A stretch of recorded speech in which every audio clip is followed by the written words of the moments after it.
বৃষ্টি না হওয়ায় বনে তীব্র খরা দেখা দিয়েছে। খরা এবং গরমে পাখিরা হাঁসফাঁস করতে থাকে। তারা সবাই সিদ্ধান্ত নেয় এবার তারা অন্য বনে চলে যাবে। যেমন ভাবনা ঠিক তেমনই কাজ। টুনি, সুখী, কবুতর, কালুয়া এবং সুন্দরী সহ বনের পাখিরা তাদের ছানাদের নিয়ে নতুন বনে যাওয়ার উদ্দেশ্যে রওনা হয়। নিজেদের বন ছেড়ে অন্য বনে যাবে বলে পাখিদের খুবই মন খারাপ ছিল, কিন্তু নতুন বনে নতুন জীবন শুরু করবে বলে তারা বেশ উচ্ছ্বসিত হয়। উড়তে উড়তে তারা নতুন বনে চলে আসে। সবাই নতুন বনে এসে নিজেদের আশ্রয়ের জন্য ফল ও ফুলের গাছ বাছাই করতে থাকে। মিঠু তার জন্য একটি পেয়ারা গাছ খুঁজে নেয়। বান্টি বাবলিও নিজেদের জন্য একটি বড় গাছে বাসা বানায়। অন্যদিকে মা, সবাই তো বড় গাছগুলোতে বাসা বানিয়ে ফেলেছে। আমরা এখন কোথায় যাব বলো তো? চিন্তা করিস না রে মা, ওই যে দেখ একটা পেঁপে গাছ দেখা যাচ্ছে। চল আমরা ওই পেঁপে গাছে বসে একটু বিশ্রাম নেই। অনেকটা পথ উড়ে এসেছি যে, বড্ড ক্লান্ত লাগছে রে। ঠিক আছে মা, চলো। দেখ মা টুই টুই, এই গাছটা আমাদের জন্য নিরাপদ আশ্রয় দেবে, সাথে আমাদের খাবারও দেবে। দেখেছিস গাছে কত বড় বড় পেঁপে ধরে আছে। গরমের দিনগুলো আমরা খুব ভালোভাবে এখানে কাটাতে পারবো। আমাদের আর কোনো চিন্তা করতে হবে না রে মা। হ্যাঁ মা, তুমি একদম ঠিক বলেছ। আজ থেকে আমি এই পেঁপে গাছে অনেক যত্ন করব আর পানিও দিব।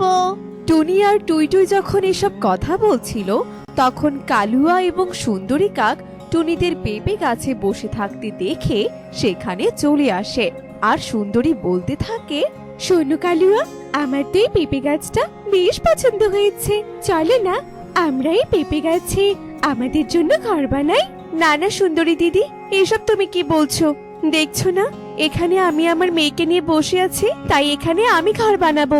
কারণ এই পেঁপে গাছে আমি আগে এসেছি। তোমরা চলে যাও তো, চলে যাও এখান থেকে। এই টুনি, এই ভালোই ভালোই বলছি, এখান থেকে চলে যা বলছি, নইলে এবার তোকে মেরে এখান থেকে তাড়াবো, বুঝলি? কালুয়ার কথায় ভয় পেয়ে টুনি তার মেয়েকে নিয়ে সেখান থেকে চলে যায়। টুনি তার থাকার জায়গা খুঁজে না পেয়ে এদিক ওদিক গাছ খুঁজতে থাকে। হঠাৎই তার চোখে পড়ে একটা আম গাছ, যে আম গাছের সব পাতা ঝরে গিয়ে অল্প কিছু পাতা অবশিষ্ট ছিল। টুনি এবং টুই টুই সেই আম গাছে গিয়ে আশ্রয় নেয়। মা দেখো, এই আম গাছটা তো শুকিয়ে গেছে। এই গাছে কোনো পাখির ঘর নেই রে মা, তাই গাছটা এমন শুকিয়ে গেছে। আমরা এই গাছে নিজেদের জন্য ঘর বানাবো আর গাছের যত্ন আত্মীয় করব। তখন দেখবি মা, এই গাছটাও প্রাণবন্ত হয়ে উঠবে। শোনো বান্টি, এই বনটা আমার খুব পছন্দ হচ্ছে। এখানে অনেক গাছপালা আছে আর আমাদের খাবারের জন্য চিন্তা করতে হয় না, কারণ আশেপাশে সব শুধু মিষ্টি ফলের গাছ। আমাদের খাবারের কোনো অভাব থাকবে না। এই বলে বাবলি ও বান্টি মিষ্টি ফল খেতে থাকে। অন্যদিকে মিষ্টিটিও তার বাসায় বসে রসালো ফলের স্বাদ নিচ্ছিল।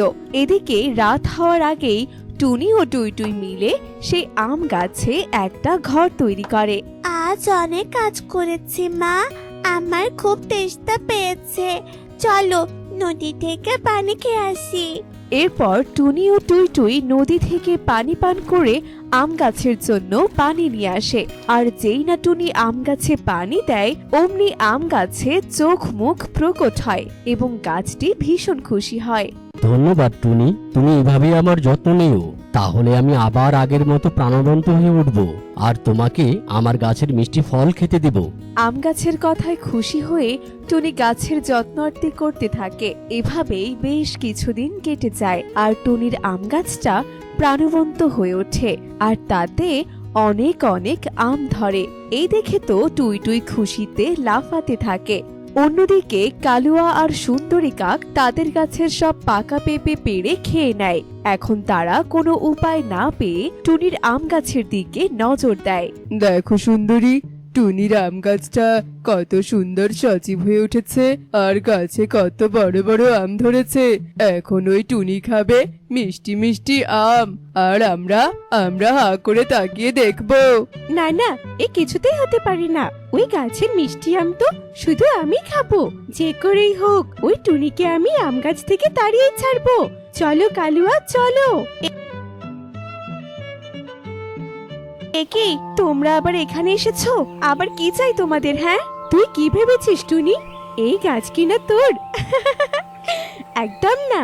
কদিন আগে যখন আমি আর কালুয়া এই বনে ঘুরতে এসেছিলাম তখন এই আম গাছেই আমরা ঘর বানিয়েছিলাম, বুঝেছিস? তাই না কালুয়া, বলো? শোন টুনি, তোরা এখান থেকে চলে যা, এই আমি তোদেরকে বলে দিলাম। কেন মিথ্যে বলছো মাসি? তোমরা তো আমাদের সাথে এই বনে প্রথম এসেছিলে।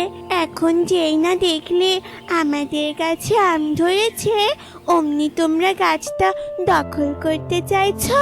আমরা কিছুতেই এখান থেকে যাব না। আমি আর মা অনেক কষ্ট করে এই মরা গাছটার যত্ন আরতি করে প্রাণবন্ত করে তুলেছি, আর এই গাছের কিনা আমাদের তোমরা চলে যেতে বলছো? কখনোই না, আমরা এই গাছ ছেড়ে কোথাও যাব না। টুই মা, তুই চুপ কর। বড়দের কথার মাঝে ছোটদের কথা বলতে নেই। শোনো কালুয়া দাদা, তোমরা এখান থেকে চলে যাও। আমি কিছুতেই এই আম গাছ থেকে অন্য কোথাও যাব না, এই আমি বলে দিলাম। কি বললি তুই? আম গাছ থেকে কোথাও যাবি না? ঠিক আছে, তাহলে আমিও দেখি কি করে তুই পাকা পাকা আম খাস। চলো কালুয়া, চলো। ওই টুনিকে তো আমি পরে দেখে নেব। এই বলে কালুয়া আর সুন্দরী তাদের পেঁপে গাছে চলে আসে। দেখতে দেখতে রাত হয়ে যায়। সুন্দরীর চোখে ঘুম নেই, কারণ সে রাগে ফুঁসছিল।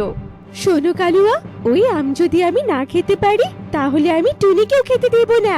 আমি কিছুতেই ভাবতে পারছি না ওই টুনি কিনা আমাদের এভাবে অপমান করে তাড়িয়ে দিল। কালুয়া, এর শোধ কিন্তু তোমায় নিতেই হবে। তুমি কিছু একটা করো। পেয়েছি বুদ্ধি।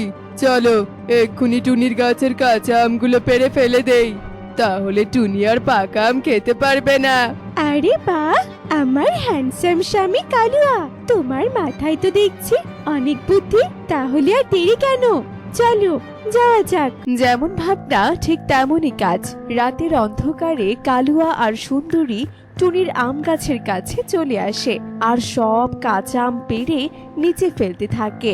দেখতে দেখতে পুরো গাছ ভর্তি আম নিমিষেই আম শূন্য হয়ে যায়। এভাবেই সকাল হয়ে আসে। সকালে টুনি ঘর থেকে বেরিয়ে এমন দৃশ্য দেখে ভীষণ অবাক হয়ে যায়। হায় হায়, এ আমার কি সর্বনাশ হলো! সব কাঁচা আমগুলো এভাবে পড়ে আছে কেন? কে করলো এমন কাজ? টুই টুই, মা টুই টুই, দেখে যা মা, দেখে যা, আমাদের যে সর্বনাশ হয়ে গেছে রে মা, দেখে যা। মা, এসব কি করে হলো বলো তো? রাতে তো কোনো ঝড় বৃষ্টিও হয়নি, তাহলে আমগুলো কি করে পড়ে গেল? এমন কাজ কে করলো বলো তো?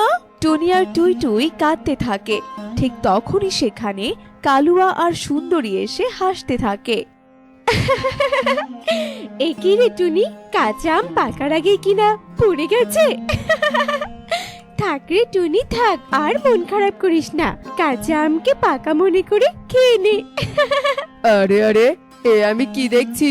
টুনির পাকা আম খাওয়ার স্বপ্ন যে একেবারে নষ্ট হয়ে গেল। বেচারি টুনি এখন কি করবে? হা হা হা হা হা। এভাবেই কালুয়া আর সুন্দরী টুনিকে নিয়ে হাসাহাসি করে সেখান থেকে চলে যায়। তুমি আর কেঁদো না মা, সবটা ঠিক হয়ে যাবে। আমার মাথায় একটা বুদ্ধি এসেছে। তুমি এখানে থাকো, আমি এক্ষুনি আসছি। তুই তুই আবার কোথায় যাবি রে মা, কোথায় যাবি? আমি নানুর কাছে যাব মা, তুমি এই আমগুলো ঘরে নিয়ে যাও। আমি শুধু যাব আর আসবো। এই বলে টুই টুই দ্রুত উড়ে চলে যায় রানুর বাড়িতে। নানু, নানু, তুমি তাড়াতাড়ি চলো, আমি তোমাকে নিতে এসেছি। নানু, তাড়াতাড়ি চলো। কিন্তু কেন রে দিদি ভাই, কি হয়েছে? আগে আমাকে সবটা খুলে বলতো। আর বলো না নানু, কে যেন আমাদের কাছে সব আম পেড়ে ফেলে দিয়েছে জানো। আর আমি মায়ের থেকে গল্প শুনেছি তুমি নাকি খুব ভালো কাঁচা আমের চাটনি বানাতে পারো, তাই আমি তোমাকে নিতে এসেছি। তাড়াতাড়ি চলো নানু, তাড়াতাড়ি চলো। এই কথা শুনে রানু আর এক মুহূর্ত দেরি না করে টুইটুইকে নিয়ে টুনির কাছে চলে আসে। টুনি মা, তুই একদম চিন্তা করিস না, আমি থাকতে একটা আমও আমি নষ্ট হতে দিব না। চল এবার চাটনি বানানো শুরু করি। এরপর রানু কাঁচা আমের চাটনি বানাতে থাকে। তারপর সেই চাটনিগুলো নিয়ে বনের বাজারে বিক্রি করতে চলে আসে। এমন মজাদার চাটনি দেখে বনের পাখিরা চাটনি কিনে নিতে থাকে আর টুনিরা মোটা অঙ্কের টাকা পায়। তখনই সেখানে কালু আর সুন্দরী আসে। এই দেখো কালু আঙ্কেল, আমরা কাঁচা আমের চাটনি বিক্রি করে কত কত টাকা পেয়েছি। এখন আমরা চাইলেই এই টাকা দিয়ে পাকা পাকা আম খেতে পারবো, কিন্তু তোমরা তো আর আম খেতে পারবে না। আমি জানি আমাদের গাছের আম তোমরাই পেরেছিলে, কিন্তু দেখো আমরা আমাদের বুদ্ধি দিয়ে সেই আমের চাটনি করে কতগুলো টাকা পেয়েছি। এবার তোমরা খুশি তো? টুইটুইয়ের কথায় লজ্জা পেয়ে কালুয়া আর সুন্দরী সেখান থেকে চলে যায়। সত্যি রে মা, সত্যি আমার মেয়েটা তো দেখছি বেশ বুদ্ধিমতী। তুই কবে এত বড় হলি রে মা? মায়ের কথায় ছোট্ট টুইটুই অনেক খুশি হয় আর পাকা আম কিনে পাকা আমের স্বাদ নিতে থাকে।